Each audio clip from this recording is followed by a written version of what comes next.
எல்லோருக்கும் வணக்கம். தலைவர் அவர்களுக்கு வணக்கம். இந்த கண்டன கூட்டம் வெறும் முதலமைச்சரை எதிர்த்து சொல்லக்கூடிய கண்டனம் ஆர்ப்பாட்டமா? இல்லை. மாண்புமிகு முதலமைச்சர் அவர்களே, நீங்கள் எதிர்க்கட்சி தலைவராக இருந்த பொழுது ஜெயராஜ் பெனிஸ் அவர்களுடைய லாக்அப் டெத்தில் ஒரு முறைகேடு நடந்த பொழுது கடுமையாக நீங்கள் மக்களிடம் போராட்டம் நடத்தினீர்கள். அந்த போராட்டத்தில் சிபிஐன்னு அந்த கேஸை நடத்திட்டு இருக்கும் பொழுது, அன்றைய இருந்த முதலமைச்சர் சிபிஐக்கு மாற்றும் பொழுது, சிபிஐக்கு கேஸை மாத்தினா இங்க தமிழக காவல்துறை என்ன செஞ்சிட்டு இருக்கு, இதுக்கு தார்மீக பொறுப்பேற்று முதலமைச்சர் பதவி விலகணும்னு சொன்னீங்க. அந்த போராட்ட குணம் இன்று உங்களுக்கு எங்கே போனது? எதிர்க்கட்சியாக இருந்த பொழுது ஏற்பட்ட போராட்ட குணம் முதலமைச்சராக இருக்கின்ற இப்பொழுது ஏன் மனித உரிமைக்காக நீங்க பேச மறுக்கிறீங்க? எங்கிருந்து இந்த குரல் ஒழிச்சுச்சுன்னா, அஜித் குமார் அவர்கள் கடுமையான மரணம் ஏற்பட்ட பொழுது அதை ஃபர்ஸ்ட் வலிப்பு நோயால இறந்துட்டார்னு ஒரு பொய்ய சொன்னீங்க. அதன் பிறகு கடுமையான போராட்டம், எங்க தலைவருடைய அந்த அம்மாவை பார்த்துட்டு வந்த பிறகு சிபிஐ என்கொயரின்னு சொன்னீங்க. அன்றைக்கு சிபிஐ என்கொயரி தவறுன்னு சொல்லும் பொழுது ஏன் இங்க எஸ்ஐடியை போடல? அப்ப இன்னொரு நாடகம் நிகழ்த்தினீங்க. அந்த இழப்பு ஏற்பட்ட அந்த அம்மா கிட்ட சாரிமான்னு சொன்னீங்க. உங்கள் தேர்தல் நாடகம் அங்கதான் வெளிப்பட்டுச்சு.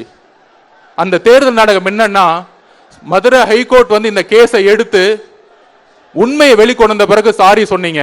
ஆனா அதே மதுரை ஹைகோர்ட் சொன்னுச்சு, இதுவரை 24 பேருக்கு ஏற்பட்ட மரணம் ஏற்பட்டது இருக்கே அப்படின்னு மதுரை ஹைகோர்ட்டை சொல்லும் பொழுது, அப்பொழுது எங்கள் தலைவர் ஒரு உத்தரவிட்டார். ஒட்டுமொத்தமா 31 குடும்பத்தையும் சந்திக்க வேண்டும் என்று சொன்னார். அரசியலுக்காகவா? இல்லை. இல்ல உங்களை மாதிரி ஓட் பேங்குக்காகவா? இல்லை. 31 பேரும் எந்த மாவட்டத்தில் இருக்காங்க கூட எனக்கு தெரியாது. ஆனால் 31 பேர்ல நேற்று 20 குடும்பங்களை சந்திக்கும் பொழுது ஒவ்வொரு கண்ணீரும் இரத்த கண்ணீராக மாறியது நேற்று. அதற்கு உண்மை வேண்டும். என்ன உண்மை வேண்டும்?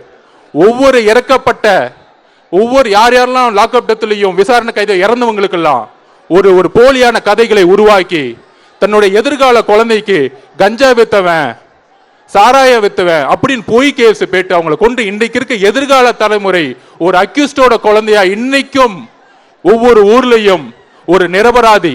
மாண்புமிகு முதல்வர்களே, ஜெய் பீம் படம் பார்த்து நீங்க சொன்னீங்க, படத்தை பார்த்து அழுகுறதான உங்க வேலை, உண்மையை பார்த்து அழுகுறதா உங்க வேலை கிடையாது. அந்த படமும் உங்க மகன் தான் எடுப்பாரு. அந்த படத்தை பார்த்துட்டு சொன்னீங்க, எனக்கு 3 நாளா தூக்கம் வரலன்னு ஜெய் பீம் படம் பார்த்துட்டு. மாண்புமிகு முதலமைச்சர் அவர்களே, கோகுல் ஸ்ரீ 17 வயசுல லாக்அப் டெத்ல ஒருத்தர் இறந்தார் அடிச்சு. அந்த அம்மா இங்க நின்றுட்டு இருக்காங்க. அந்த அம்மாவுக்கு யார் பதில் சொல்லுவா? 17 வயசு சிறுவன் கொல்லப்பட்டிருக்கார். அதுக்கு நீங்க உடனே ஒரு நபர் கமிஷன் போட்டீங்க. யார போட்டிருக்கீங்க? நீதிபதி சந்துரு அவர்களை எந்த ஜெயஸ்ரீ படம், எந்த ஜெய் பீம் படம் பார்த்து நீங்க எந்த சந்துரு அவர்களை பாராட்டினீரோ அதே கோகுல் ஸ்ரீ கேஸ்ல 17 வயசு ஒரு மைனர் மகன் இறந்த பிறகு ஒரு நபர் கமிஷன் போட்டீங்க. அந்த ஒரு நபர் கமிஷனோட அறிக்கை ஏன் வெளியே வரவில்லை? ஏன் வெளியே வரல? ஊடகம் இதை நோக்கி கேட்க வேண்டும். எப்படி அஜித் குமார் அவர்களுக்கு ஒரு அநீதி இழைக்கப்பட்ட பொழுது 31 கொலைகள் இன்று முதல்வரால் மறைக்கப்பட்டு மனித அநீதிக்கு எதிராக, மனித உரிமைக்கு எதிராக முதல்வர் அவர்களாலும் உள்துறையாலும் மறைக்கப்பட்டிருக்கு. இந்த 31 உண்மைகள் வெளியே வர வேண்டும். அந்த 31 தாயோட கண்ணீர்கள் வெளியே வர வேண்டும்.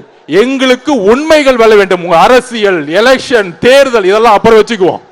ஆனால் உள்துறை அமைச்சராக இருக்கக்கூடிய நீங்கள், எதிர்கட்சி கூட்டணி கட்சியெல்லாம் சொல்றாங்களே காவல்துறை மேல கடுமையான விமர்சனம், காவல்துறை மீது தவற சுட்டி காட்டுறது முக்கியம். காவல்துறை நிர்வகிக்கக்கூடிய தலைவர் யார்? அந்த உள்துறை அமைச்சர் 31 நிரபராதிகளுக்கும் ஒரு முடிவை சொல்ல வேண்டும். முடிவை சொல்ல என்றால் எங்க தலைவர் தமிழகம் முழுவதும் மிகப்பெரிய போராட்டத்தை நடத்துவார். இதை ஏதோ கையில எடுத்தோம், ஒரு ஆர்ப்பாட்டம் பண்ணோம், ஒரு 6 மணிக்கு முடிஞ்சிட்டோம் அப்படிங்கிற கிடையாது. ஒரே ஒரு சொல்யூஷன் கேட்டாரு. எல்லாத்துடைய கண்ணீரும் தலைவர் பார்த்த பிறகு இதற்கு கடுமையாக நம்ம நியாயத்தையும் நீதியும் இந்த உலகம் முழுவதுக்கு எடுத்துரைக்கணுங்க அந்த தாயோட கண்ணீருக்குன்னு சொல்லியிருக்கிறாரு. அதுக்கான உடைய ஆர்ப்பாட்டம் தான் இன்று. மாண்புமிகு முதலமைச்சர் அவர்களே, ஒவ்வொரு அரசு கொலைகளும் ஒரு நியாயம் இருக்கிறது. நீங்க எப்படி படம் பார்த்து சந்துரு அவர்களை பாராட்டினீங்களோ, நீதிபதி சந்திரை அவர்களுடைய அறிக்கையை இன்று இரவுக்குள் வெளியிட வேண்டும். நீதிபதி சந்திர அவர்களே, உங்களுக்கு நீங்க ஒரு உண்மையானவர்கள், இல்லை என்றால் நீங்கள் வெளியிடுங்கள். எப்படி ஒரு மனித உரிமைக்கு எதிராக நீங்கள் குரல் கொடுத்தீங்களோ, இந்த அரசினுடைய உண்மையை வெளிக்கொண்டு வர வேண்டும். நன்றி, வணக்கம். பிளே ஸ்டோர் மற்றும் ஆப் ஸ்டோரில் இருந்து பாலிமர் செயலியை QR கோடு மூலம் பதிவிறக்கம் செய்யுங்கள். செய்திகளை உடனுக்குடன் பெறுங்கள்.